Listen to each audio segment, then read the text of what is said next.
दोस्तों, आज हम बात करेंगे एक पोस्ट मॉडर्न ड्रामा फिल्म के बारे में जो अपनी यूनिकनेस और रियलिज्म के लिए जानी जाती है। मैं बात कर रहा हूं 2008 में आई फिल्म सिनेक्डेकी न्यूयॉर्क के बारे में। इसे लिखा और डायरेक्ट किया है चार्ली कॉफमैन ने।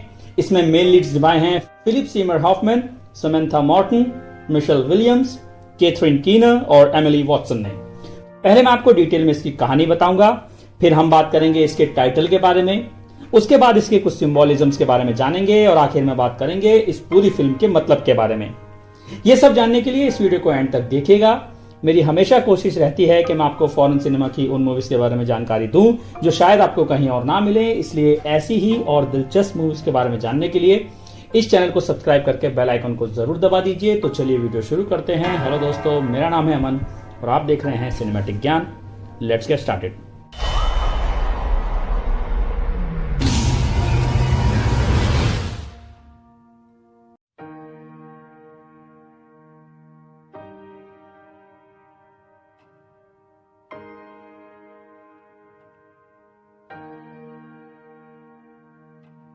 दोस्तों, कहानी है न्यूयॉर्क स्टेट स्केनेक्टडी शहर में रहने वाले एक 40 साल के थिएटर डायरेक्टर केडन कोटार्ड की, जो अपनी वाइफ एडेल और अपनी 4 साल की बेटी ऑलिव के साथ रहता है।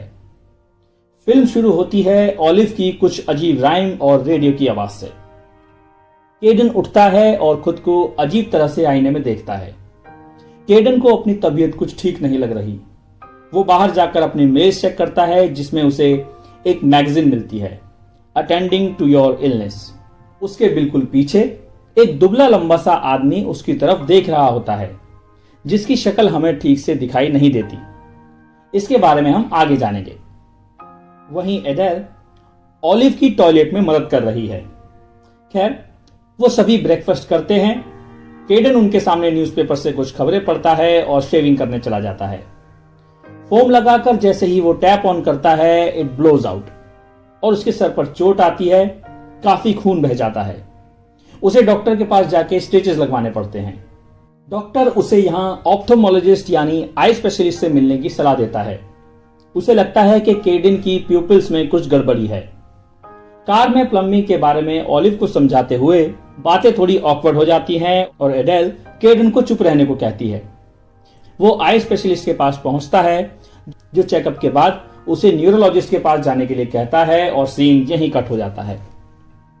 अगले सीन में हम देखते हैं कि केडन अपने एक्टर्स के साथ आर्थर मिलर के famous play death of a salesman की रिहर्सल कर रहा है। यहां टॉम नाम का एक्टर प्रोटैगनिस्ट विली लोमन का रोल प्ले कर रहा है और क्लेयर उसकी वाइफ लिंडा लोमन का।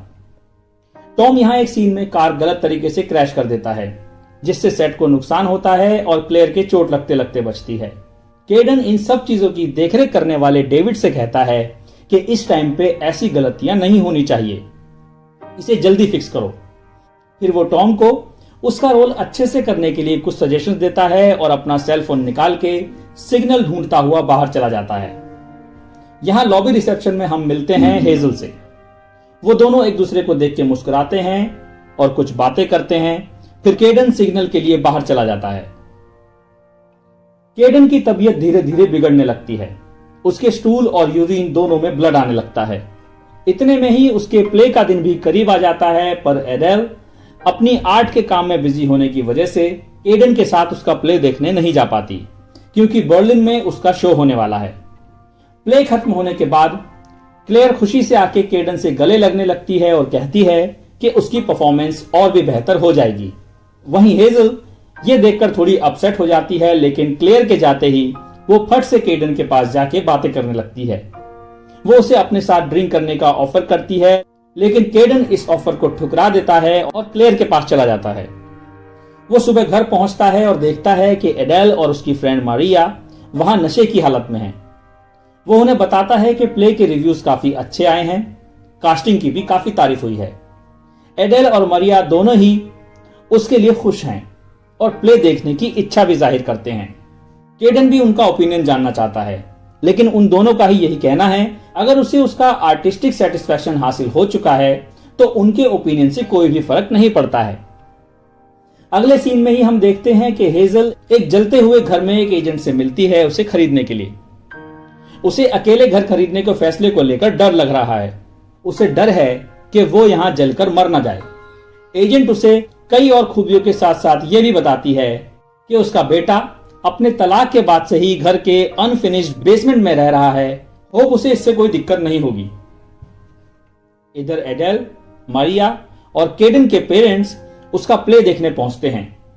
ऑडियंस स्टैंडिंग ओवेशन देती है, लेकिन इन लोगों के मन में प्ले को लेकर कुछ सवाल होते हैं, जैसे कि प्ले थोड़ा लंबा था, प्ले को अलग तरह से स्टेज किया गया था, वगैरह वगैरह। केडन को समझ नहीं आता कि जब सबको इतना पसंद आया तो ये सब ऐसा क्यों कह रहे हैं। अगली सुबह एडेल कहती है कि शायद उसको सिर्फ ऑलिव को लेकर बर्लिन जाना चाहिए, ये उसके और केडन दोनों के लिए अच्छा रहेगा। केडन ये सुन के समझ नहीं पाता कि उसे कैसे रिस्पॉन्ड करना चाहिए। वहीं उसकी फिजिकल परेशानियां और भी बढ़ने लगती हैं। उसे घुटने में दर्द फील होने लगता है। उसके चेहरे पे साइकोसिस हो चुके हैं। केडन के साथ अजीब चीजें होने लगती हैं। वो टीवी देखते देखते टूथब्रश से पूरा फर्श साफ करने लगता है। इसके बाद वो अपनी साइकेट्रिस्ट के पास जाके बताता है कि उसे ऐसा लगता है जैसे कि वो मरने वाला है। ये सुनकर डॉक्टर उसे अपनी बुक देती है जिसका नाम है गेटिंग बेटर। इस बुक के प्रमोशन के लिए वो केडन की परमिशन के बिना अपनी वेबसाइट पे उसका नाम इस्तेमाल करती है।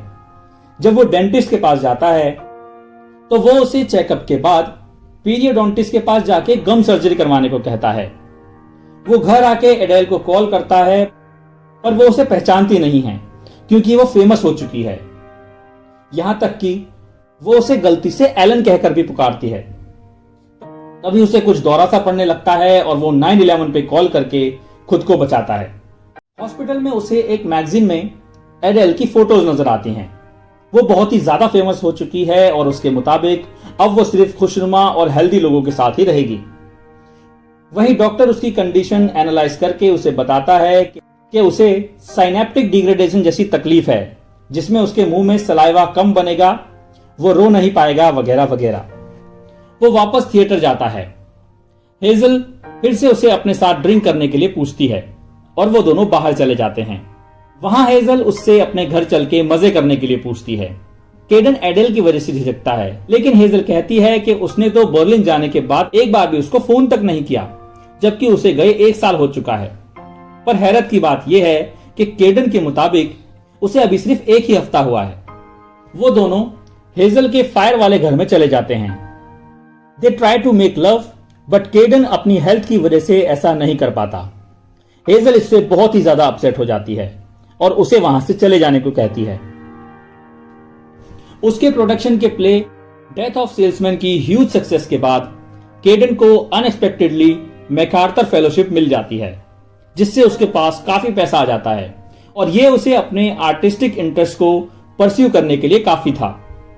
वो इस बारे में अपनी साइकेट्रिस्ट को बताता है और हेजल को भी। वो अब इन पैसों से एक ऐसा आर्टिस्टिक पीस क्रिएट करना चाहता है जो ब्रूटल रियलिज्म और ऑनेस्टी से भरा हुआ हो, कुछ ऐसा जिसमें वो खुद को भी पूरी तरह से झोंक सके। वो हेजल से इस प्रोजेक्ट में अपनी सेक्रेटरी बनने को कहता है, पर वो मना कर देती है। केडन अपने इस प्ले के लिए प्रॉपर जगह ढूंढने के लिए एक एजेंट से मिलता है, जो उसे मैनहट्टन के थिएटर डिस्ट्रिक्ट में एक इनॉर्मस वेयरहाउस दिखाती है, जो कि किसी भी हाल में उतना अच्छा नहीं था जितना वो एजेंट केडन को बताती है। केडन इस प्ले के लिए एक एंसेंबल कास्ट इकट्ठा कर लेता है। इसी बीच क्लेयर और केडन करीब आने लगते हैं। क्लेयर की मां एक्सपायर हो जाती है और कुछ ही वक्त के बाद दोनों शादी कर लेते हैं। केडन सबके साथ प्ले और कैरेक्टर्स को लेकर कुछ डिस्कशन करता है। अगले ही सीन में हम देखते हैं कि उनकी एक बेटी भी है, एरियल। केडन को अपने घर में एक मैगजीन मिलती है जिसमें कवर पेज पे उसकी बेटी ऑलिव की टैटूड पिक्चर होती है। वो ये देख के बहुत ही परेशान हो जाता है कि एडेल ने जर्मनी में उसका क्या हाल कर दिया है। ऑलिव की डायरी से भी यही लगता है कि वो जर्मनी में अपनी लाइफ से काफी खुश है। वो जर्मनी पहुंच जाता है पर एडेल से मिल नहीं पाता। वो उनसे मिलने के लिए एक मीटिंग अरेंज करता है, जहां एडेल के बजाय उसकी फ्रेंड मारिया वहां पहुंच जाती है, जो बताती है कि ऑलिव उसकी म्यूज है और उसी ने उसके टैटूज बनाए हैं। ये सब सुन के केडन उसके साथ हाथापाई करने लगता है और जैसे तैसे मारिया वहां से भाग जाती है। ऑलिव 11 साल की हो चुकी है, लेकिन केडन को अभी भी लगता है कि वो 4 साल की है। खैर, वो अपनी एंसेंबल कास्ट को उसी इनॉर्मस वेयर हाउस में इकट्ठा करता है और उन्हें अपने प्ले में डायरेक्ट करता है। वो उन्हें उनकी कंस्ट्रक्टेड जिंदगियों को असल जिंदगी की तरह जीने के लिए इंस्ट्रक्ट करता है। केडन और क्लेयर अलग हो जाते हैं और सडनली उसकी मुलाकात हेजल से होती है, जिसकी शादी हो चुकी है और उसके 5 साल के 3 बेटे भी हैं।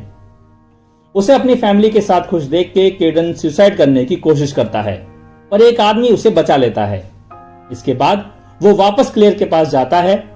They make love and suddenly उसे फोन आता है कि कैंसर से उसके पिता की मौत हो गई है। वो हर तरह से ट्रॉमेटाइज्ड है। वो हेजल से बात करने की कोशिश करता है पर उसका कॉल नहीं लगता। फिर वो उससे मिलने उसके घर के बाहर पहुंच जाता है। वो चाहता है कि उसका रिश्ता पहले की तरह हो जाए और हेजल उसे पहले की तरह देखे, लेकिन हेजल के मुताबिक अब ऐसा नहीं हो सकता क्योंकि वो डेरेक के साथ बहुत खुश है।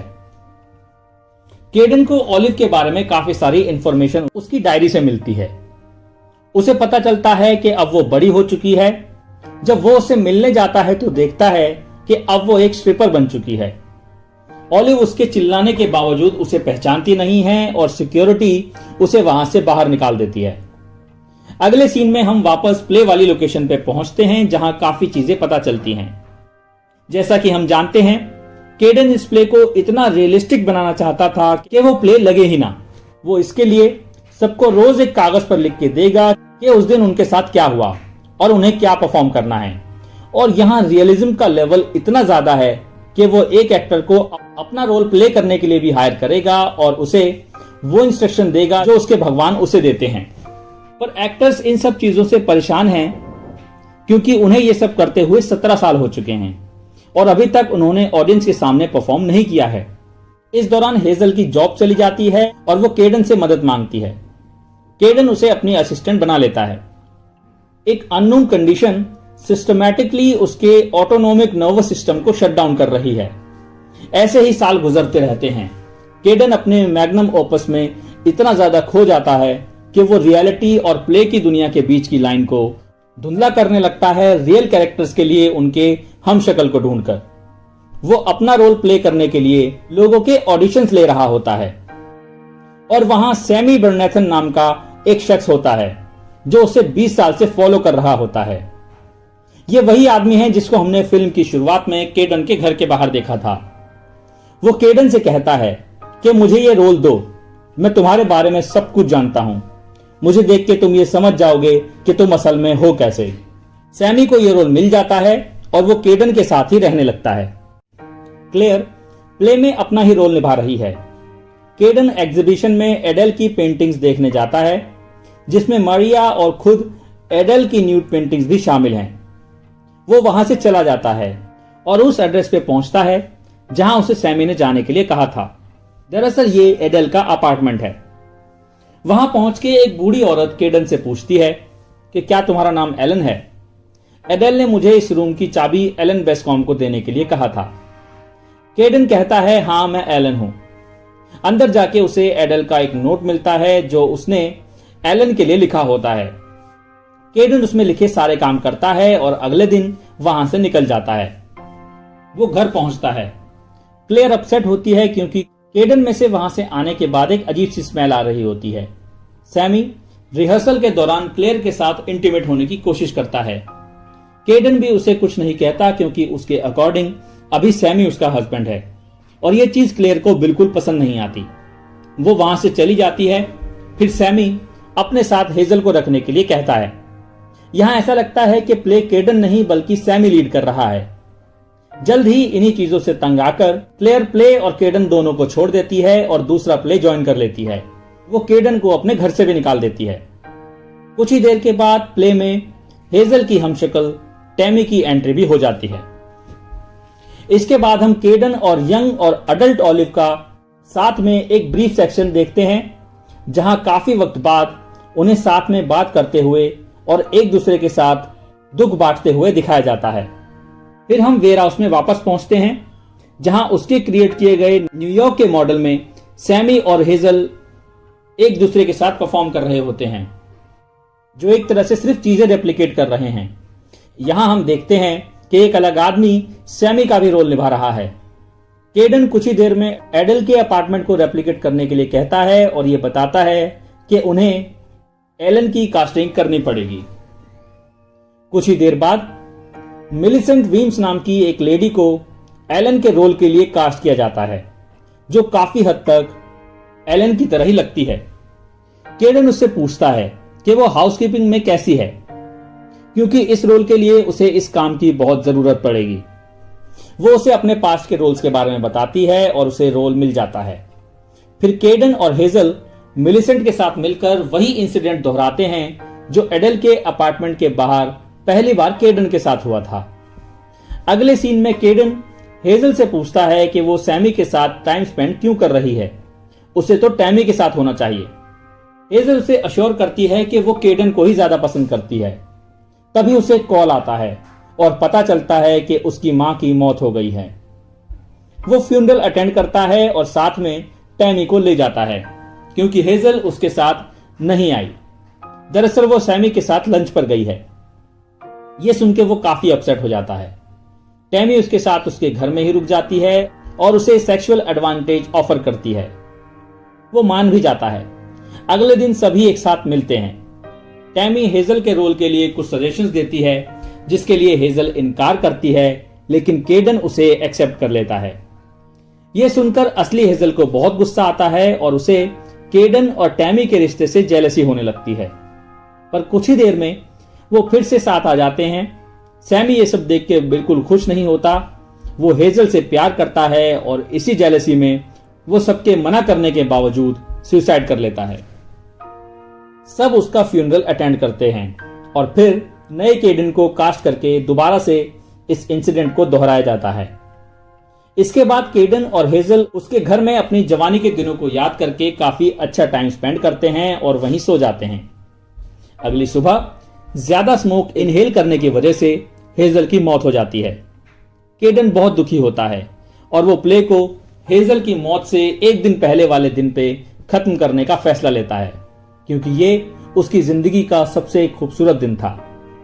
वो हेजल के लिए एक नए केडन को कास्ट करना चाहता है जो उसकी जगह प्ले डायरेक्ट करे।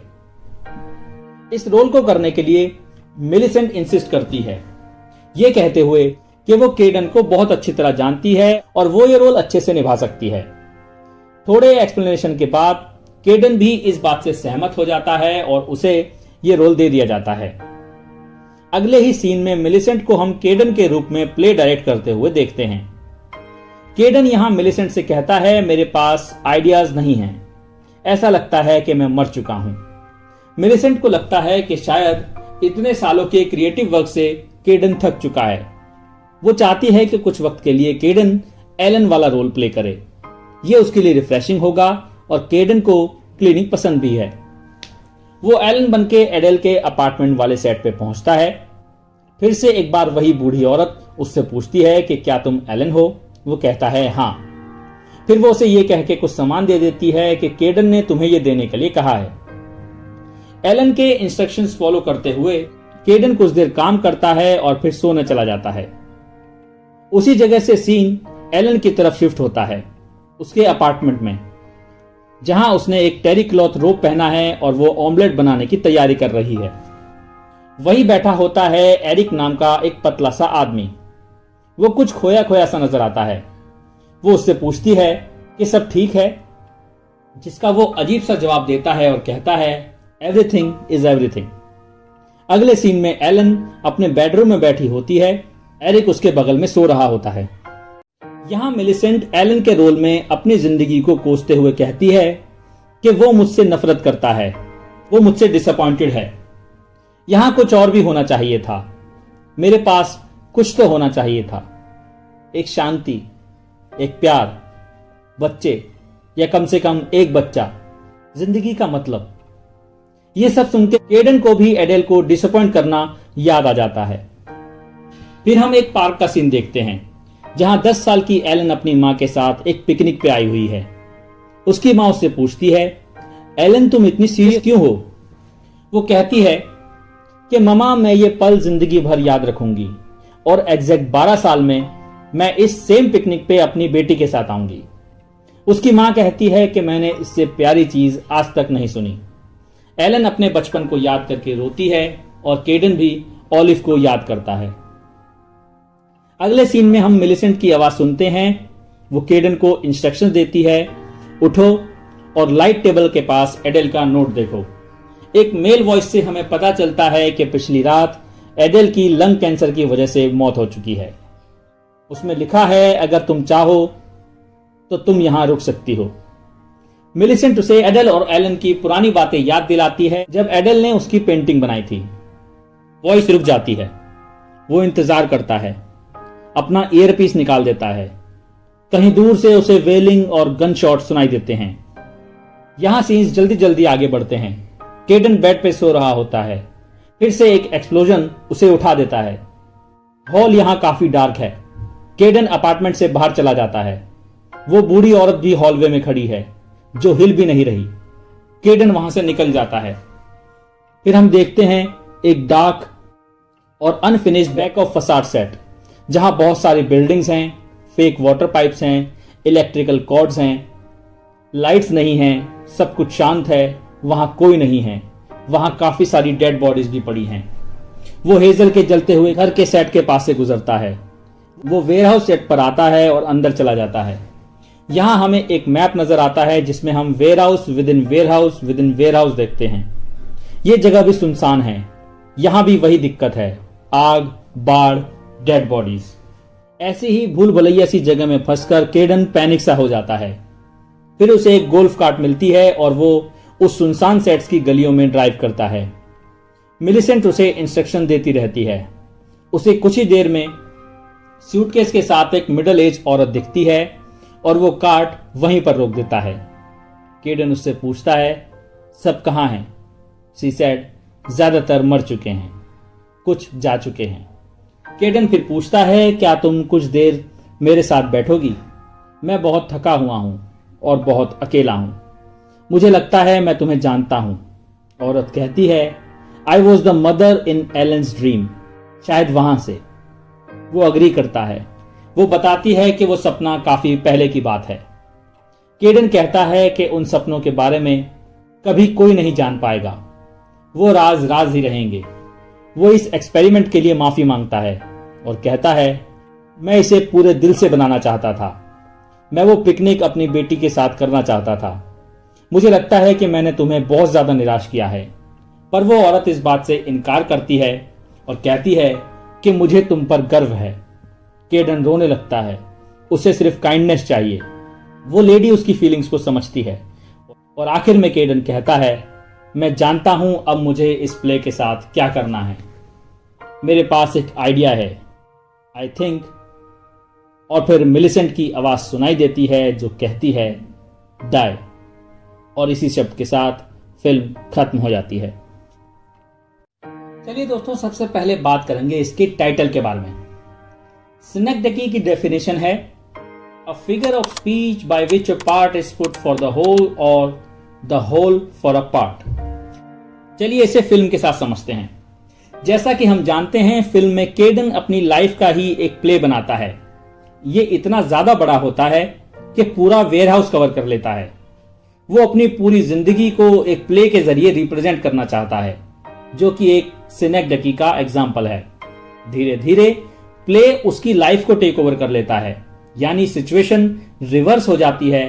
पर इंटरेस्टिंगली ये भी सिनेक्डकी का ही एक एग्जाम्पल होता है।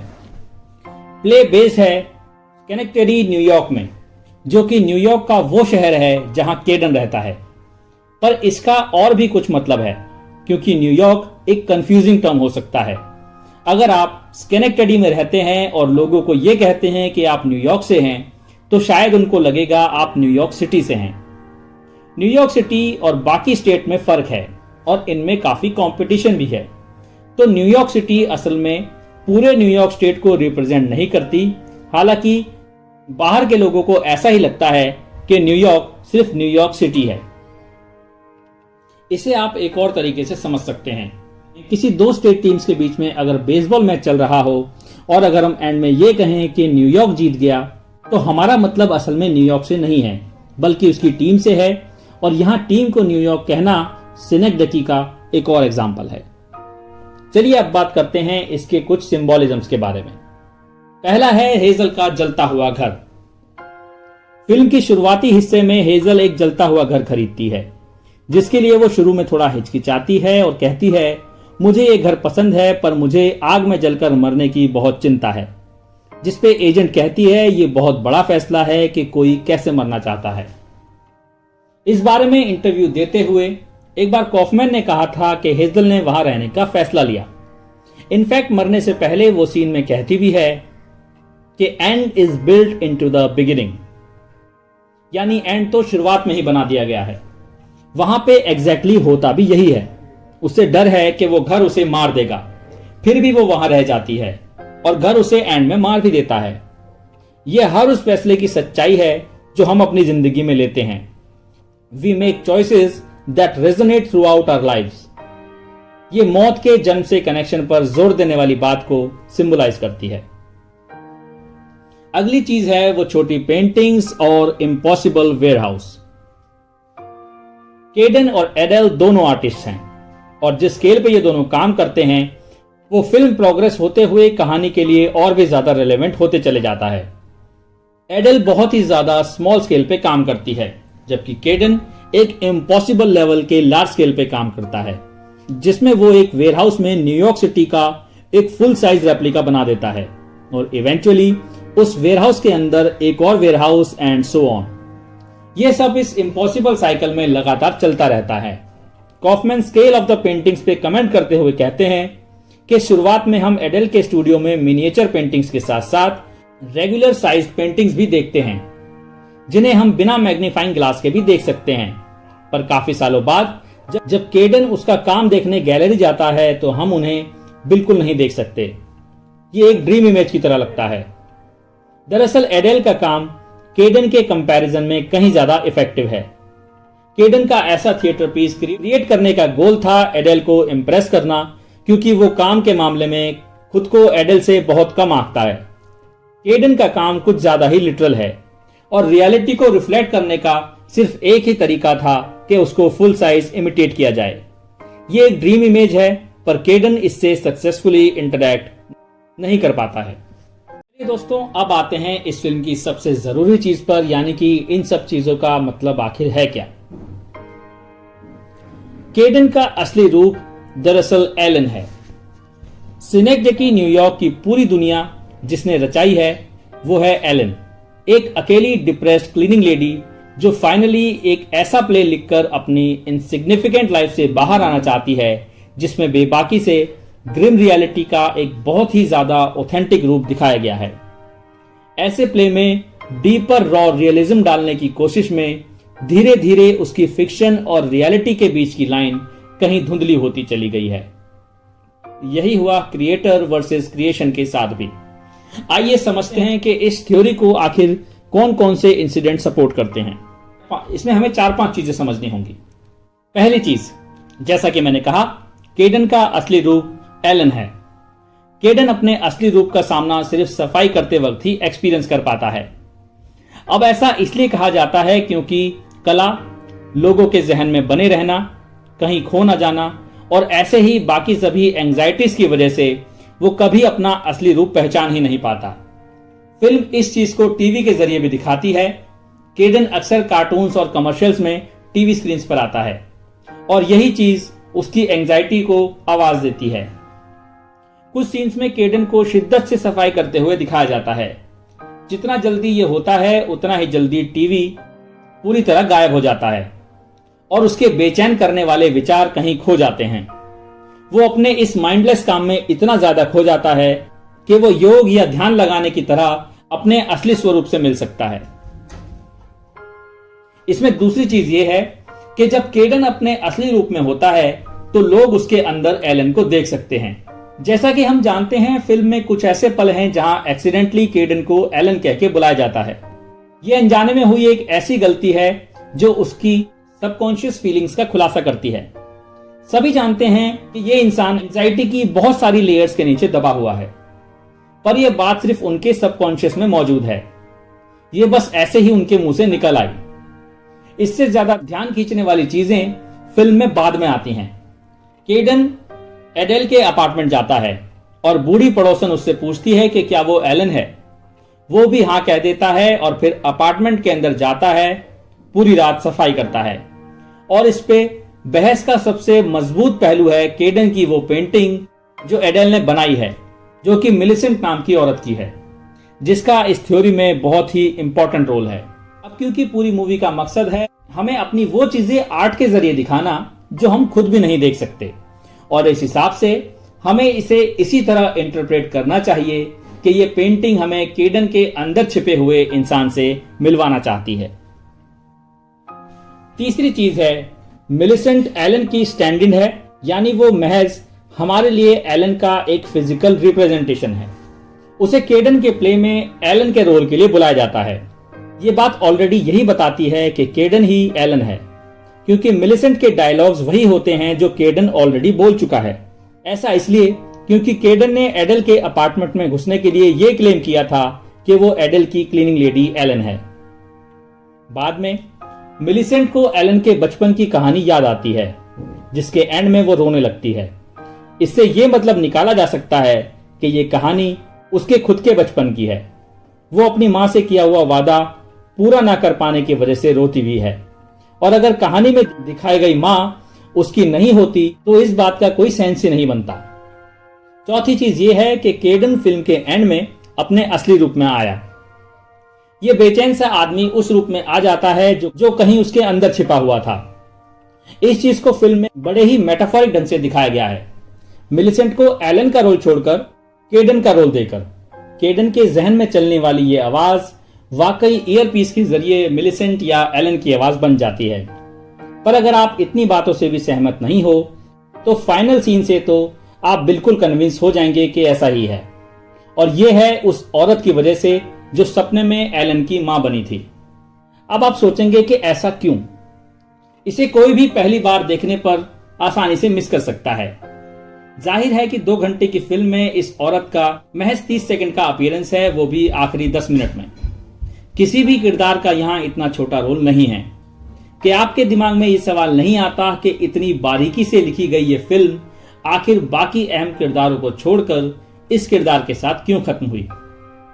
ये औरत केडन के साथ ऐसा बर्ताव करती है जैसे कि वो उसका बच्चा हो, पर हम इस किरदार को सिर्फ एलन की मां के तौर पर जानते हैं, और अगर केडन ही एलन है तो ये चीज केडन को उस औरत की संतान बना देती है। केडन के हेड में चल रही आवाज वहां पहुंचते वक्त उसे कहती भी है, तुम एलन हो। केडन उससे कहता है, मैं अपनी बेटी के साथ वो पिकनिक करना चाहता था, और यही चीज तो एलन भी करना चाहती थी।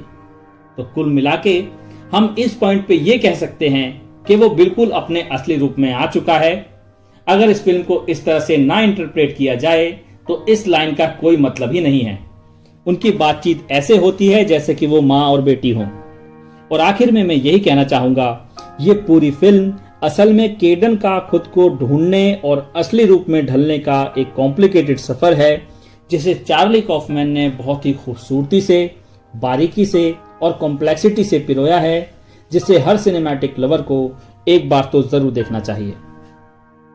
तो दोस्तों, ये था सिनेक्टेकी न्यूयॉर्क का एक्सप्लेनेशन। आई होप आपको भी मूवी ज्यादा बेहतर तरीके से समझ आ गई होगी, और मैं उम्मीद करता हूं कि आपको ये वीडियो अच्छी लगी होगी। अगर अच्छी लगी है तो इसको लाइक कीजिए। अगर आपके कुछ सवाल या ओपिनियंस है तो उन्हें कमेंट सेक्शन में शेयर कीजिए। इस वीडियो को शेयर कीजिए। मैं मिलता हूं आपसे अगली वीडियो में। Thanks for watching. Bye bye.